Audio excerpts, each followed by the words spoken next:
takut, happy, senang yang mempengaruhi logik kita. Aku akan pinjam statement ini untuk menjawab orang-orang yang selama ini terlalu membanggakan IQ-nya yang tinggi. Betul. Ini adalah penjelasan yang sangat menurut aku akurat bahwa IQ tinggi tidak necessarily membuktikan bahwa kita bisa sukses dalam hidup. Karena Betul.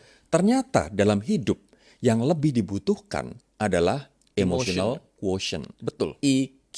Iya. Jadi teman-teman yang IQ-nya biasa-biasa aja kayak gue, ya kan Bang? Mari kita pertinggi EQ kita, karena itu ternyata terbukti lebih bermanfaat untuk kita survive menghadapi tantangan hidup. Dan ini ada satu hal ketika Bang Rory berkata mengenai masalah tantangan menghadapi hidup dan menghadapi orang-orang, perlu dipahami konsep yang namanya mirror neuron. Di mana manusia itu memiliki tendensi untuk lebih menyukai orang-orang yang tampak sekufu, sebau, dalam tanda kutip.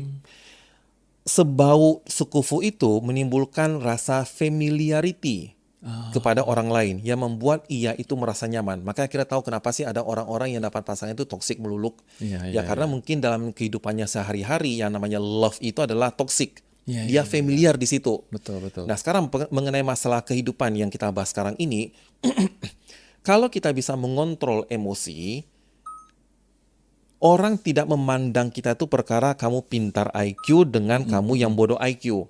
Tapi karena kita bisa nampak kecerdasan emosi, kita bisa menjadikan diri kita itu sebau lah dengan mereka-mereka yang lain. Iya. Makanya orang-orang lain pun merasa happy, membuat kita itu lebih punya tendensi untuk dipilih. Oke. Di sini kalau kita sedikit bicara masalah politik, bagaimana caranya agar kita itu dipilih?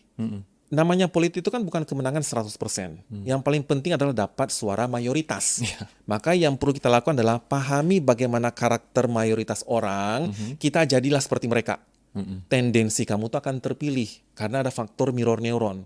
Kamu ingin nampak cerdas boleh, tapi kalau kamu ingin menang dengan kecerdasan kamu, syaratnya adalah pemilih-pemilih kamu tuh orang-orang cerdas. Iya. Orang cerdas milih orang cerdas. Oke. Itu yang mirror neuron. Makanya strategi merakyat, strategi berasal dari rakyat Oh, itu perlu. Dan itu yang membuat banyak kandidat menang karena ada sense of kesamaan ini ya. Betul sekali. Oke. Sementara kalau misalnya pinter aja, ya harus diakui bahwa sebagian besar masyarakat Indonesia belum di level sana. Betul. Sehingga kalau misalnya kita memproyeksikan diri atau komunikasi diri sebagai orang pintar saja, itu nggak cukup sebagai modal politik. Makanya ketika berkata IQ yang begitu tinggi, ia menjadikan diri kita itu tidak sebau dengan lingkungan sekitarnya. Betul. Nah, disitulah kita butuh namanya kecerdasan emosi.